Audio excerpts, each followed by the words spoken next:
2 years ago, I packed my car, old Chevette 84. Drove it till the engine smoked, hitched a ride through San Antone. Got a job tending bar, let a senorita break my heart. I wanna sink my feet into some Illinois clay, walk along the cornfield in the cool of the day, get a dog and chase a rat. All right, welcome everybody. Another episode of the Common Ground podcast. Do another remote one here, and I think all three of us just got back from Commodity Classic in Houston. Pretty interesting show down there, and get day's rest in and back at it. So we're really excited today. We've got Randy Dickhut with us, and he is a former farmer, farm manager, writer. He's just got a lot of experience under his belt. So very excited to have him and kind of glean on his expertise and just kind of talk farming and markets and see where everything's at and get his take on everything. So appreciate it, Randy. Thank you, Chris and Brad. I'm glad to be here today. Yeah.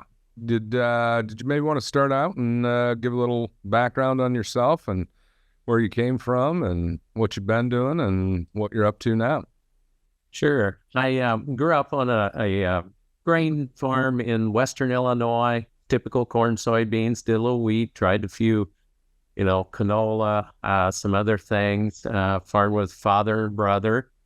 And typical, row crop operation. I attended college and worked through college like a lot of us do in farming at the time, and got real involved with Farm Bureau and, trying to make the farm better and try new things. So my brother and I tried no-till in the earlier to mid-'80s, and we tried cover crops during that time, strip till, some different things.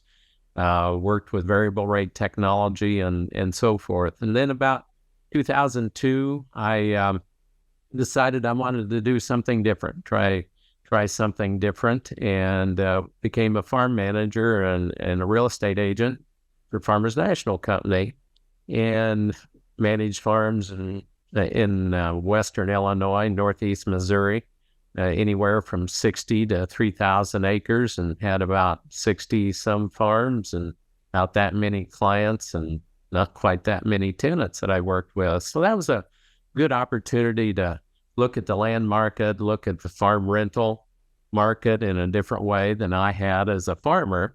And so I ended up in the home office and the management and managing our brokerage operation at Farmers National for the last 9 years that I was there. I retired about a year and a half ago, and enjoying retirement. I recommend it to anybody when you get to that point, when you're ready.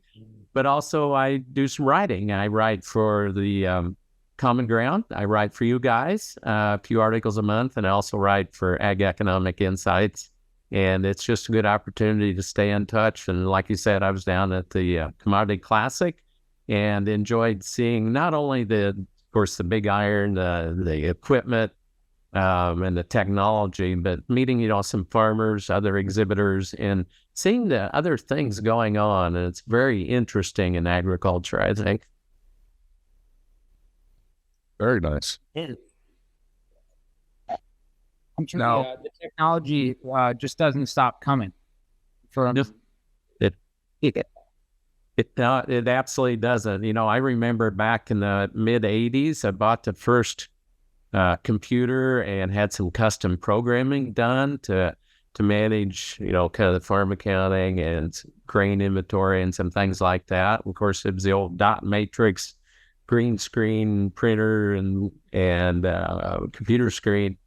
And it was very expensive. It was like buying a small tractor at that time, and very limited, compared to what you can do today. You can do more on your cell phone than you could back there on a computer. But of course, that has really changed. And my joke is that they probably wouldn't let me in a tractor or combine anymore because there's too many buttons and screens and things to monitor, and I wouldn't know which one to push. Pretty overwhelming. I was shocked at the amount of drones, and I mean, there were a lot of drone booths, and that seems to really be taking hold. And I was pretty well fascinated with that. So, yeah, absolutely. Of course, average farmers, and I went down and looked at the big combines and tractors and the latest sprayers with that technology, and all extremely interesting. But I would agree, drones and kind of some of the biologicals and things. And I came away from that Commodity Classic trade show kind of thinking that really emphasized the agriculture farmers, growing more through efficiency and sustainability, and growing more larger acreages they can cover with this larger equipment, and the technology and the tracking being more efficient and sustainable goes to your drones, where you can scout and spray, and then also track and monitor the crop and tend it, on a timely basis. And then there were, just like you were there, offering some ways for farmers to grow their operations, and also for landowners to rent out hunting ground, and just making everything more efficient and work better. And then you had advisory services and marketing services and the biologicals. So I think it all went together to really, saying produce more, grow the acres they farm, but being more efficient and profitable. It's just a very interesting combination of the technology, as you mentioned, the drones and everything else today. Absolutely. It seems like from everything we've seen here in the last few years anyway, the name of the game to stay viable in this farming space is really to you have to either add acres, you have to increase your yields on the acres that you haul. I guess are the two main players, right? And then ultimately the marketing of the grain is probably more important now than what it's maybe ever been. Absolutely. I think I go back and I started like a lot of farm kids, farming, renting a few acres during high school in the mid 70s. So I lived through and not making a living on it, but I lived through those times and farming just like, full time, basically after school and stuff, like, again, most farm kids growing up, and saw those run up in prices and land values, and then started farming after college in 79 and experienced the downturn of the 80s and the flat years of the 90s also, where land values took almost 2 decades to get back to where they were in 1980 and 81. And farm incomes were historically below average for most of that time. So you repaired equipment and you ran your combine and planter and looked to all the short line parts manufacturers to repair everything as efficiently as you could. Well, today you can't do that same thing quite to that level with the technology and that equipment, and that you need, as you mentioned, Brad, to be efficient, farm more acres. And therefore, you have to add those acres, and with rents and cost of living and cost of your equipment that you need in order to farm that, there's definitely tighter margins for most years. And the last few good profitable years allowed farmers to upgrade some equipment. They bought some land and spent some of that profits in getting upgraded and hopefully equipped to be efficient through kind of some slower times now. And I think it's there's no argument that consolidation in this space, it has been happening. We believe it's going to continue to happen, right, wrong, or the other. It just appears that it's the way that it's going, probably at a much more express rate, arguably, than what it was 20 years ago, 30 years ago. If you look recently, the 2022 Census of Agriculture, if you look at the number of farms, which isn't necessarily exactly the number of farmers, how they collate, but still, you look at the trend. In the early 30s, it peaked with 7,000 farmers, I think, in the U.S., and now we're definitely, a little bit below 2 million. But it peaked up there, came down the 70s or the 80s, dropped some more, and then it was real gradual, and that's what we've seen. But I think we're going to see a little or blip in the number of farmers retiring, getting out of it, farming, mainly because it's a baby boom generation, like me. I'm right in the middle of that. There's farmers who have been older, who have already retired or soon will retire because they're bumping into the mid 60s to mid 70s. And then there's a few more in their, late 50s and early 60s who will be nearing retirement in the upcoming, 5-10 years. So I think there's a little bit of bump there. And I would kind of challenge any farmer or landowner to kind of look around where their farm or farm operation is in that neighborhood. Who owns the land and who's farming, and kind of think about what age they are. And then the key is if they have a successor. Do they have children who are already farming or will continue farming? And those are, probably will last, some more generations, and just geared that way. But if they're don't have any successor or anybody lined up, they're going to retire and be renting out their land. So I think there'll be some more changes. I know my home area back in Western Illinois, it really fits that some of those local farmers that I knew and were neighbors to have retired. Some have children and some don't. Some rented their farm out to somebody else already. And so I think we'll see a little more change and a little bit quicker pace of consolidation that's been going on for decades now. Randy, do you think most, what is a percentage, do you think, of the aging farming population has a solid succession plan in place? I think that all ranges. I'll talk to some and they don't have anything in place. You'll see statistics that I don't even know what those are for sure, but it's not as many. I think it's human nature to kind of delay that, even though, any size farmer operation's a potentially multi-million-dollar asset or operation with the land you own, the equipment you own, and so forth. But I think, as time goes by, people are being more aware of that.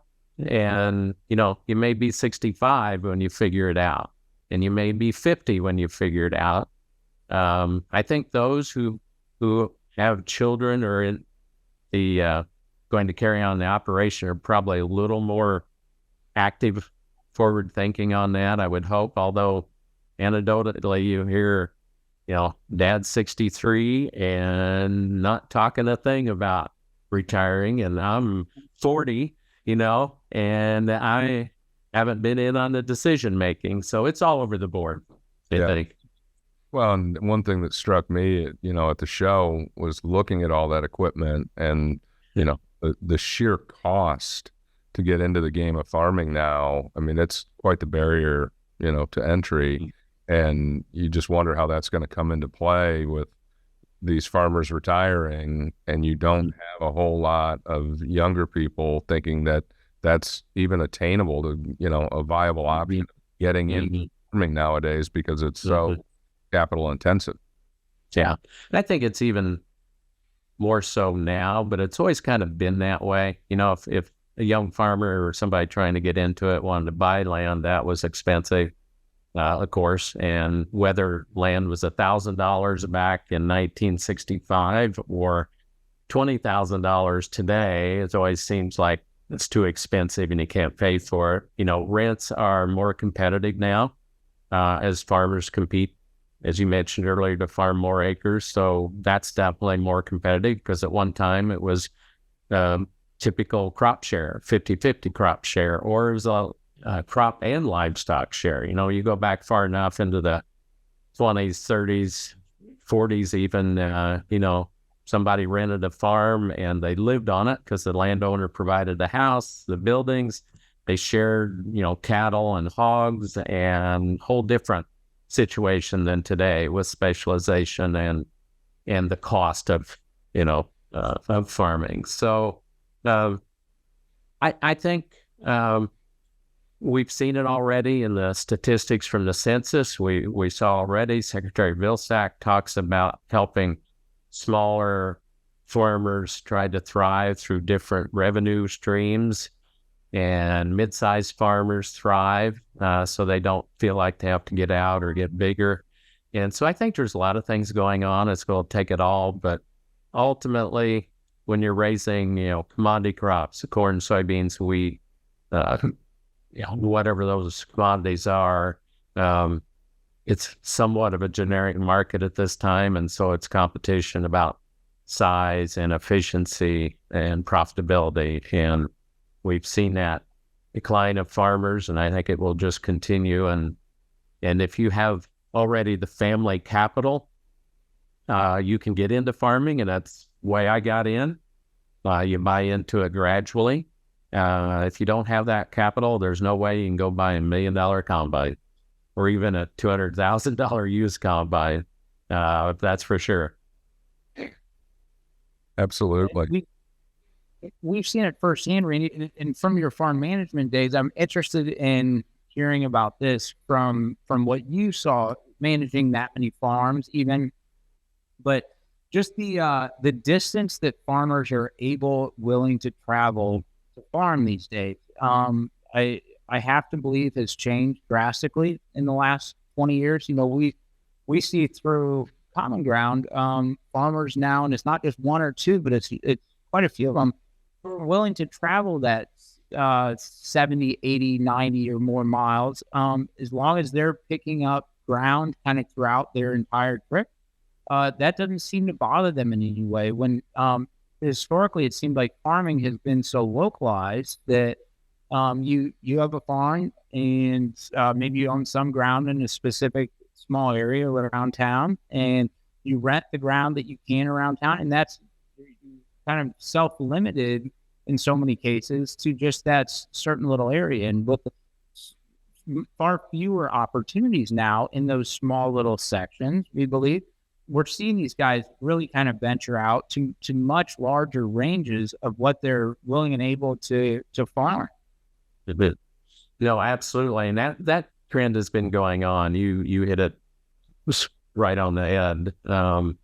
Back when I was farming, pretty much you were local and, 5 miles either side of town, so to speak, or kind of, at the time we went close to 10 miles, then we went 15, miles to farm for a tract of land that also they owned something close. So there was a connection, and that's why you maybe went farther. I know a neighbor that went about, probably 35, 40 miles, two different directions, but he was tied with a landowner that had land at two different places. They had a good relationship. That tenant did a great job. They were both happy, and so they went and it was sizable acreage, and the other one was a family quarter section, and so they just felt better in everything having it in the family. So that's kind of the way it started. But you're exactly right.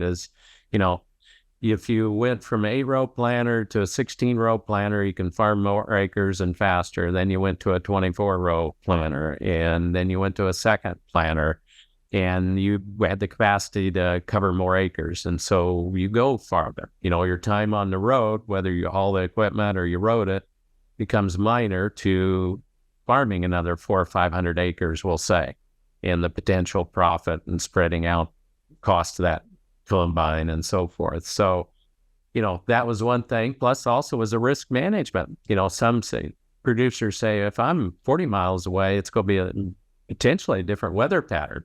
And I can either get in and plant it sooner, or it'll catch a rain, and I'm not going to be localized here where it held it out, or it didn't rain on this, square section or something. And so it was a risk management, but also a volume. And, if you had more hired labor to keep them So you had them when you need them in the spring and the fall. You got some more acres too to spread that cost out also and keep them busy and and there, so you have that labor to farm it. Absolutely. Randy, I'm going to have you put on your management hat here, and this might be a dumb question, but I often think of this as a farm manager and as a farm management business. It seems like there's a finite amount of ground, and it's more and more is getting taken out of production, whether it's urban sprawl or whatever. But as a farm manager, how do farm management companies attack like growing their business if there's less and less acres available? I mean, does one go about growing their farm management business from basically eating out of somebody else's bowl or providing better services? I've often wondered that, and I'd like to get your take on it, or do you see it actually increasing because the amount of ground that's passing down is going to more passive landowners that aren't actively managing that ground? So that kind of, dual-sided approach of how do you grow a farm management business? Right. It's a very interesting profession or business. Most people don't know anything about it. It's the number of people in farm management is really small. And it's always going to be, and has been, I think, a small percentage of the farmland, out there that is professionally managed. One is that farmers own, varies from state to state, from 40-50% of the land to, more than that in other states. So there's only a certain segment, and that will vary from smaller to larger, that is owned by the non-operating owner, the non-farmer. And only a portion of that is going to employ a professional farm manager for a number of reasons. Well, let me back and give you one statistic. From the Iowa State University, their survey, land value survey, indicated this last one that only 4 to 5% of the Iowa farmland is professionally managed. So out of about 25 or 6 million acres, or 24 or something like that, only 1 to 1.2 or 3 million acres out of the whole state are managed. And there are different management companies, individual shops, and banks. A state like Illinois probably has probably a little higher percentage, just because there are more banks active in that management and trust departments. But so one, there's a smaller number, and there's a reason for that to get professional management. So of that percentage of non-farmers that own the land, there's a portion who are retired farmers. And so, and if they're not farming with family or something, they're renting it to a neighbor, to a cousin, to a nephew, or somebody they know. So they take care of it. And then you got the local landowner that is, grew up on the farm, still lives in the area, but they don't farm, and they inherited the land, and they know the tenant. I had the same tenant for decades, and same family, because those relationships can go on between tenant and landowner for decades, and not any changes. So they take care of it. They don't need a farm manager. And then you have those that may be invested and they're very active in it and stuff. So you get down to the percentage of landowners that actually need or want management is very small. Part of that is, if you look at where people live, and like I mentioned, whether they're local or non-local, almost half of the management business of a management service comes from landowners that probably live more than 400 or 500 miles from their farm.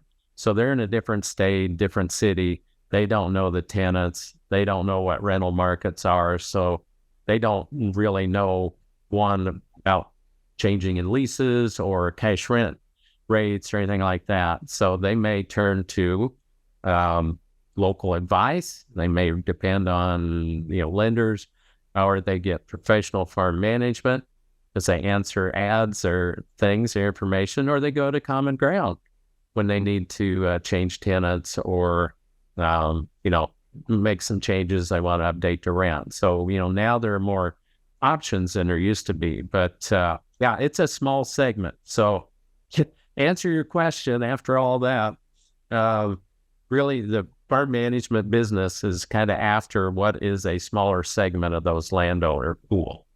Yeah. And they're always going to, it'll fluctuate, but there are more options today. And so I don't know if the business will grow. It's not going to shrink because there's always those that need it in one way, shape, or form.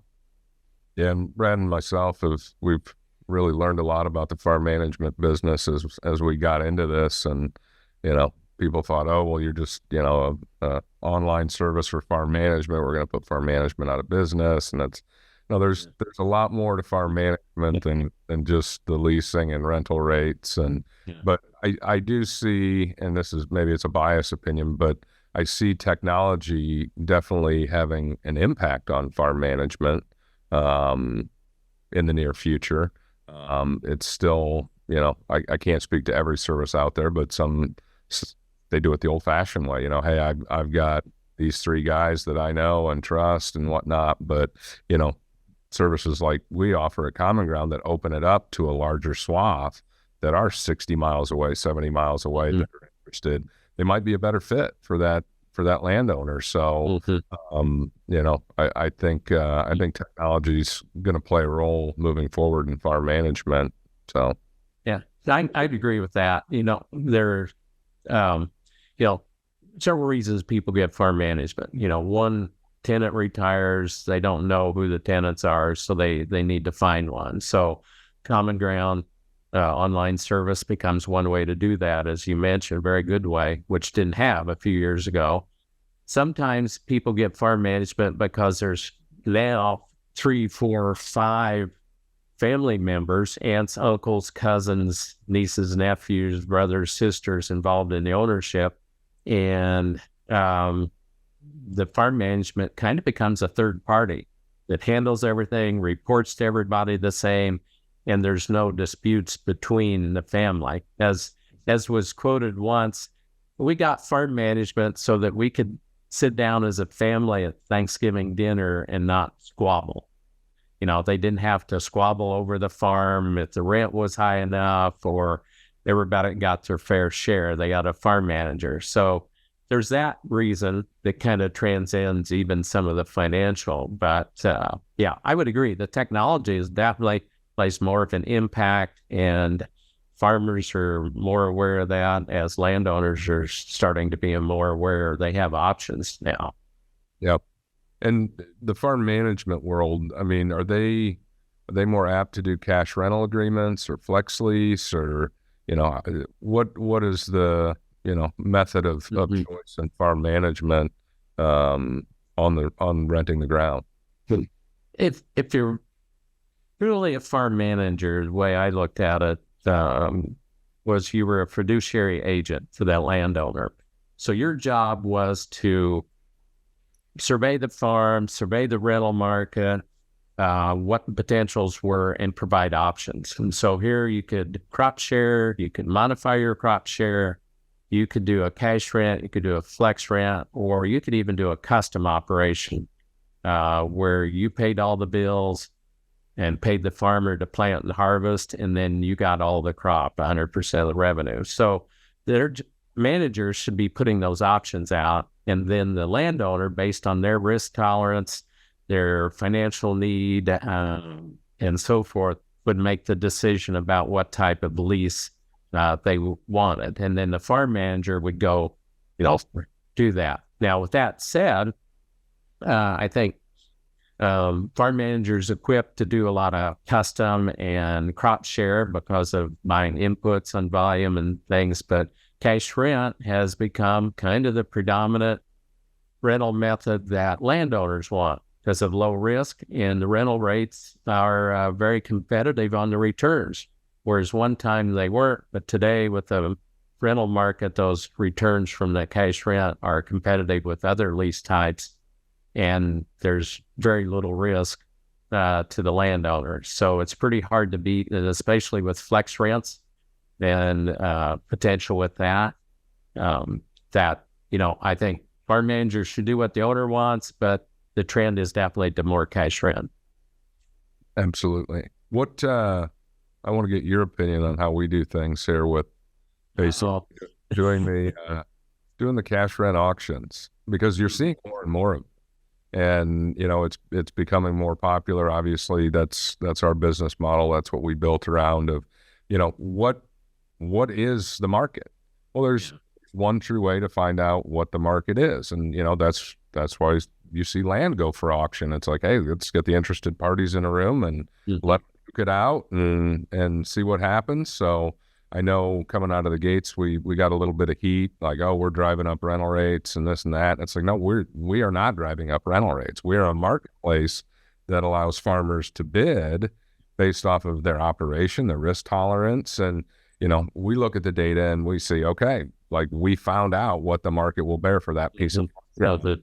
And like I said, it's probably biased on my end, but we think it's a great way to find out what it's worth. Let's get your take on that. Place. Well, having run the brokerage business and auctions in especially in certain states and regions of the grain belt, where auctions are the preferred method to sell, and there's a reason for that. If you really want to know what the market will pay, what that property is worth, you take it to an auction.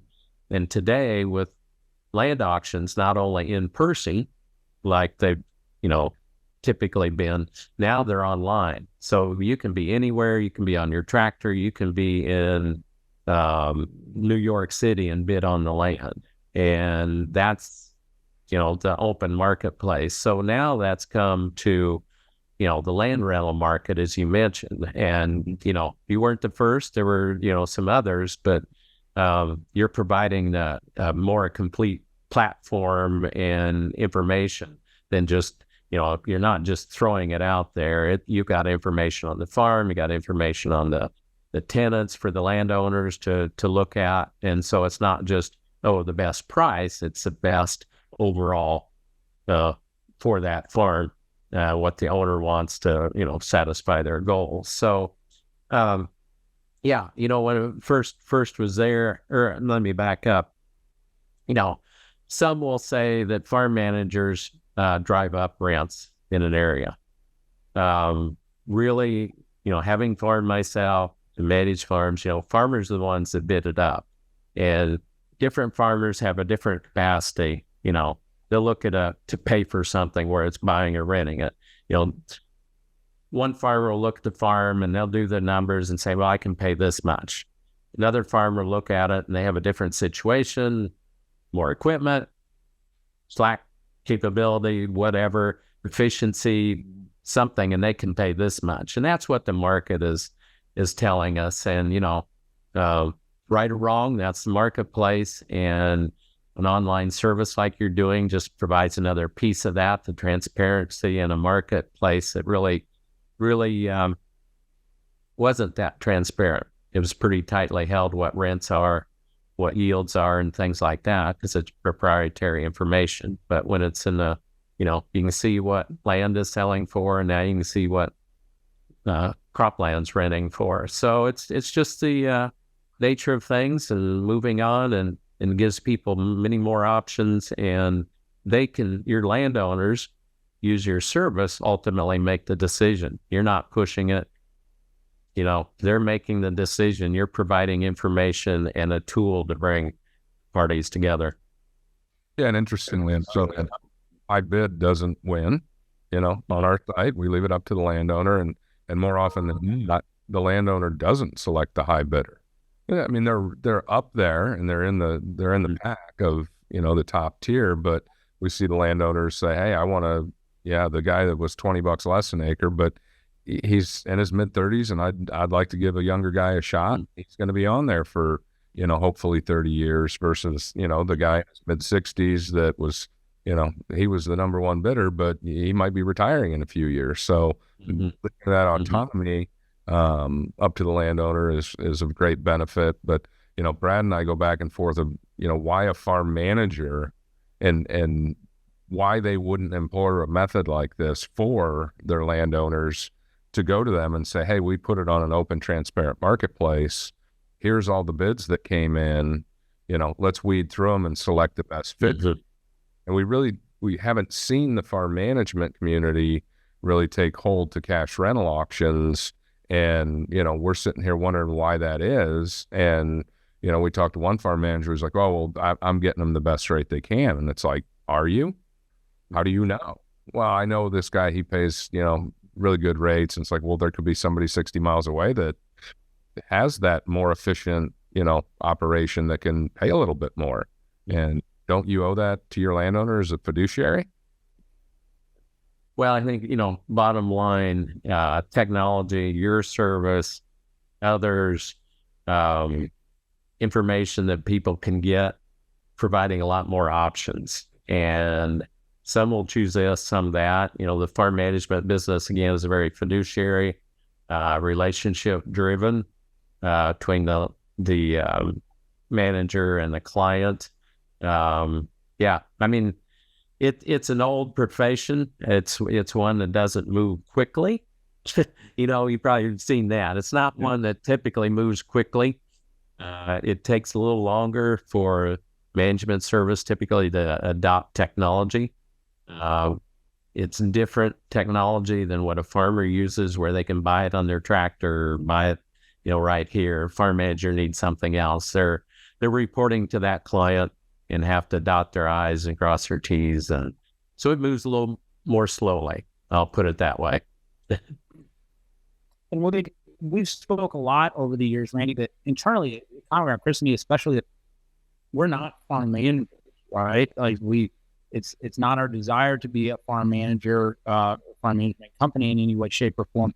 We just believe that the platform, and it's just a technology thing, right? That CommonGround is available to every farm manager out there, available to every loan broker out there, anybody in the space, to view it just as a resource and a platform to better do their job for their landowner clients. And so in our mind, we see so much value that the farm management community, the farm managers in general, can offer to these landowners well above and beyond just getting them a fair, reasonable rate on their rent. That, our software system is not able to go and look at that property multiple times a year and make sure that if the current tenant is taking care of it in the fashion that the landowners will be proud of that piece. And so we're just one piece of that puzzle. But to me, if a landowner asks me, well, what are your thoughts on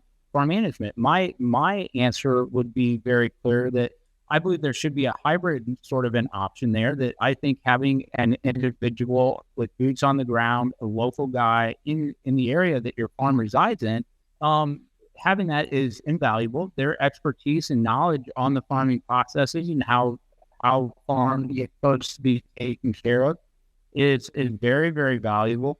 But to be able to offer that open marketplace on top of that I would, my answer to that, if you're a landowner and you want the best opportunity for your land long term, whether it be soil sustainability, make sure that you're getting a return maybe that even justifies the family not selling the farm.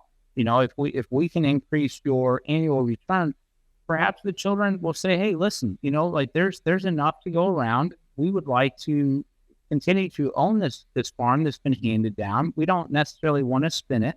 And we're going to get the benefit of the ongoing increase in value that we've seen historically in land value. Let's hold this for the next 20 years. Make sure that we're getting a high rate or a fair rate, not necessarily the highest.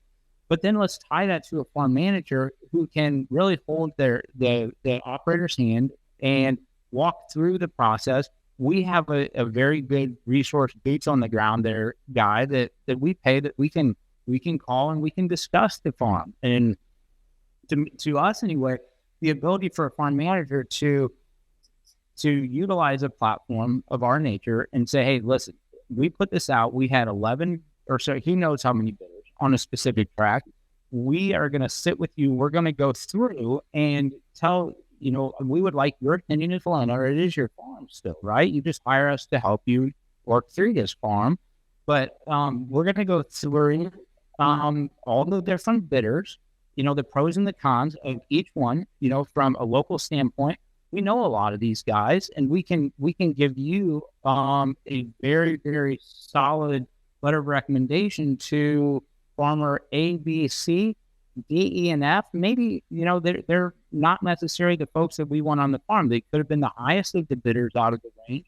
But to me, the landowner can rely on that farm manager to say, hey, listen, we did put it out. I'm showing everybody what the results were.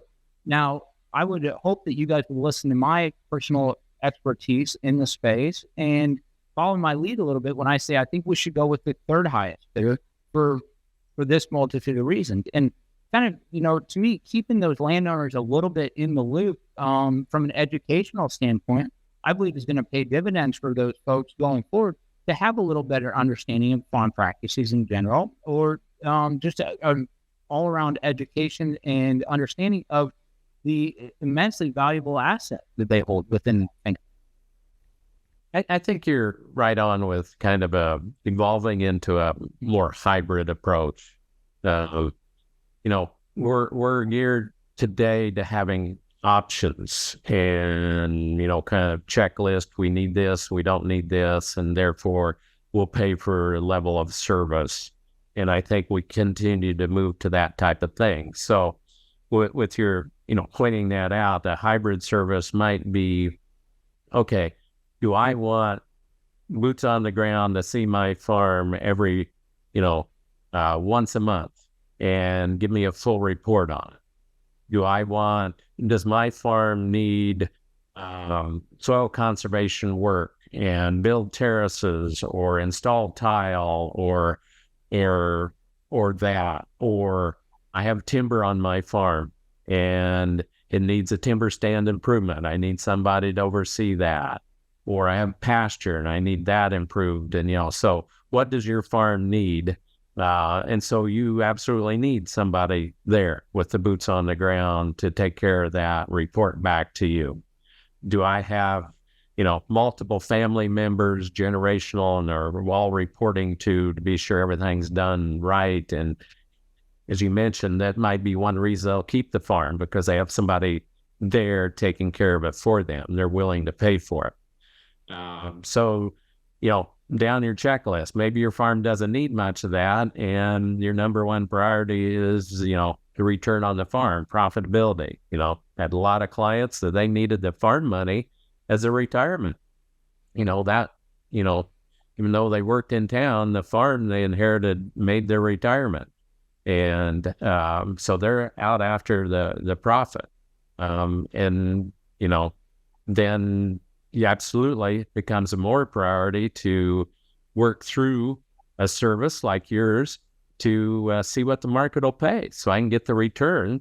But still have, some limited oversight. I only need somebody, and some of the farm management, contracts are this way. They only get on the farm once a year and handle the lease and the payments and pay the taxes and stuff. So very limited. So doing the lease and getting the rent is the most important thing. And I only need, one visit. So I think as time evolves, we'll see more of that. It goes right along with your thoughts on a hybrid approach, leverage technology, just like, farmland auctions are leveraging technology now to be sure, all bidders can get in on it. It's not limited to just local or who I know, or I only invite a few people in. They open it up to the market. So farmland auctions kind of became that first thing. And there's very few of those that are limited. And so I think just probably what you're saying about a hybrid approach will evolve over time, and also the change of generations, from being further removed from the farm and what that means. But I want to keep the farm as an asset. I think that probably just the way everything else kind of goes in our economy becomes more important than than just the legacy of the farm, which is important to a lot of people. So you're balancing that, and you're giving more options to balance the importance of legacy with the importance of being a real asset and wanting a return. And where you are on that pendulum or continuum is will pick and choose your services. So, and, you know, in the future too, you know, more online and technology will leverage farm managers' time so they can manage more farms, have more clients. So kind of works like technology is supposed to work. And you had touched on it briefly there, but you know, the capital improvements of a farm, we believe are incredibly valuable to the longevity and the long-term value of that tract. That through CommonGround, we're not going to necessarily be the guys who are going to tell you, hey, we need some field tile in this corner, or we need to put a riser in. You've got you happen to have a substantial stand of walnut timber on the back 40 of the property that maybe you weren't aware of. We've got resources to increase your return. It's kind of once you cut a tree, it's a one cut deal. But there's opportunity, and we've seen it firsthand that the capital improvements of field tile in particular have been increased through landowners with CommonGround, that there's more, there's been more tile put in. And I think that's a direct correlation that, hey, we took our previous rent of X and now we have a rent of Y, which is far superior to where we were before. This is going to give us the opportunity to actually improve this farm for its longevity, but overall increase the total value of it. Now we have the annual money coming in to support, tile improvements, any of the improvements that farms may need. That, for so many of these folks, the extra money just simply was never there to take my entire rent for the year and pump it back into field tile. Okay. Well, now I can, in some cases we've seen it, that guys say, hey, I'm making enough now that it's time for me to put back into the farm.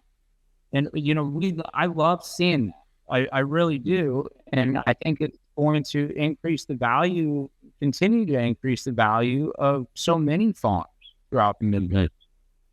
Oh, that, a farm it doesn't just sit there. It doesn't just take care of itself. Somebody has to be looking out after it. And there's some awfully good tracts of land and some farms that seem like, they don't need anything, but they do, whether it's drainage or drainage repairs or irrigation, as you point out, or conservation, or now there's applications of new technology and sustainability and some of those things. What do you do with that? So it's an exciting, the opportunities, I think, coming and that are out there. It's just, it takes a little time for it to come together, but you were exactly right that a well-improved farm will always bring top dollar, whether you're selling it or whether you're renting it.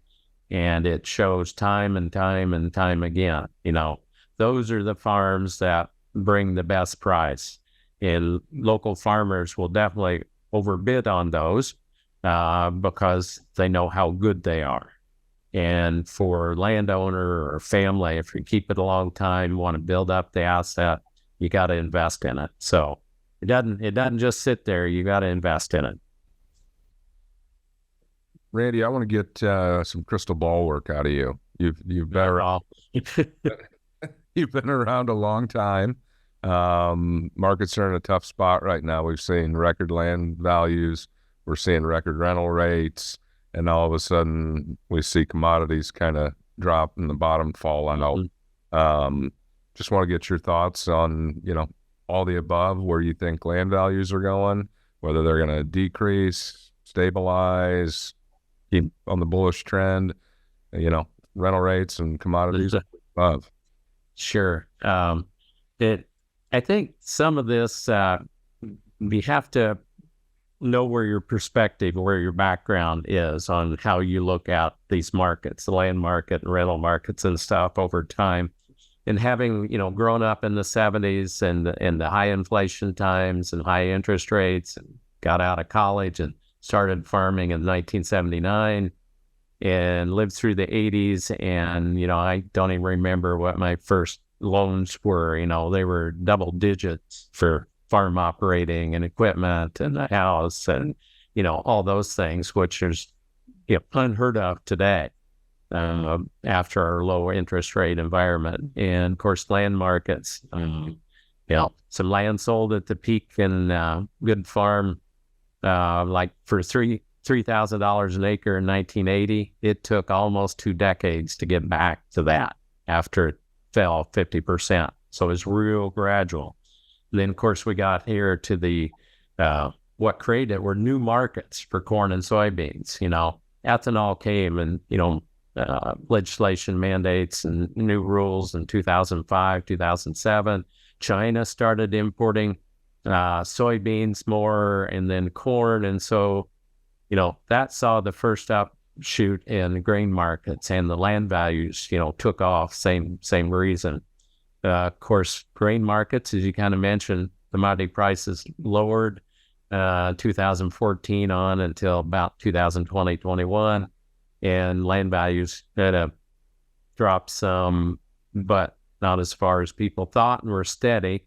But we had low interest rates, and that supported the capitalization rate of farmland, and it made farmland look very attractive.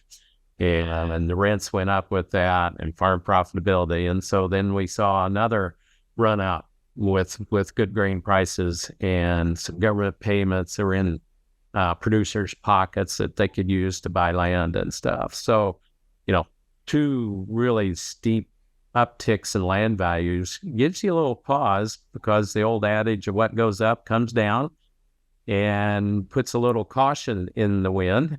In fact, I looked at kind of underlying factors to look at for 2024 at the first of the year, and supply of land for sale is less on the market. Not a lot is selling as compared to sometimes there's just the normal flow or less. So that's supportive. But as you mentioned, commodity prices, interest rates are higher. It looks like they're going to stay higher for a little longer than people had hoped. Inflation is coming down. Farm profitability is forecast to be down, but still right at average. So it's not going to be a disaster, but going to be a lot tighter. And so that's got to put some pressure on land values. And I think the difference from the first of the year to now, I think we're starting to feel that a little. Doesn't mean that there aren't big prices paid for farmland when 2 people or more are competing for it, but just a little pressure on it. It's a little harder to get a loan, or you don't want to pay that interest on it. Less cash. Working capital was not built up to the same degree this run up in farm incomes as it was, in that 2010 to 13 time frame. So farmers have spent some of that. So there's not quite as much just working capital go out and put down on farms as we go along. So I think there'll be some pressure. It's undoubtedly, the short-term factors are definitely getting more bearish. When you see corn that drops below $4, it kind of takes some of the enthusiasm out of farmers. I know that, and that'll transcend into the market, and interest rates staying up there, which is projected. Longer term, though, we've got. I think there's still good outlook because of growing need for biofuels, sustainable aviation fuel. I think that will take longer to come about. May not reach quite the peak that they predict, but that's still going to create another boost in demand. And that's what we need on commodity prices. It's not a weather market, it becomes a demand market. And, more protein to supply to the world and food needs. And then we have our, you kind of mentioned earlier, we're losing some land to developments, to solar developments, to, it's coming out of production. And so just a little more pressure put on the supply of farmland. So longer term, you've got your sustainability, and maybe someday be enough value in carbon credits. That might add another revenue stream to farmland. So longer term, I think it's, positive. Shorter term, it's just common sense to go put some pressure on it. Rents are slower to move up, slower to move down. Margins get a little tighter, but there'll be some pressure on rents if the commodity prices stay down where they are. We'll know more by the time we get to harvest, but it may change. Absolutely. No, long-winded answer for you. I like it. It's not simple. Fuel, food versus fuel. So, Randy, in this market today, if you're still farming in West Central Illinois, are you planting more soybeans or more corn in 2024? Like a lot of Midwestern farmers, especially a lot of the Central Corn Belt, you'd probably stick with corn and beans both. I mean, you wouldn't make much change just because of the rotational effect. You lose if you have beans on beans, yields aren't quite as good. Same with corn, is a little more struggle. Other parts of the grain belt, they can raise, more continuous corn and be profitable, such as Nebraska with irrigation and different weather patterns and stuff. But part of the Midwest, that rotation is pretty hard to get out of and change very many acres. So I think and then I had some data looking at the, cash returns, kind of over your variable cost, corn and soybeans over, about a 20-plus year period, 27-year period in the Central Corn Belt. Corn and beans returned on average over that time frame per year exactly the same. It was very interesting. So some areas it's pretty hard to change. You get in your northern plains, southern plains, the Delta, where they make last minute decisions between corn, soybeans, rice, maybe even cotton. They have a few more choices, but typical corn soybean farmer is less so. Fantastic. So you're enjoying retirement and just doing some writing and jumping on podcasts and loving it? Absolutely, and stuff. I guess having a little gray hair makes people think you might know a thing or two, but I'll set them straight. I'll set them straight on that. There you go. Well, we greatly appreciate your time and loved having you on. I know we're going to have you back, but always appreciate the insight and the expertise, and obviously that Acres and Assets writing you do for us is valuable as well. So just wanted to say thanks and appreciate your time, and invite everybody to join the Common Ground community on Facebook, and we will catch you next time. Sounds good. You guys take care. Thanks. Always a pleasure, Randy. Thank you.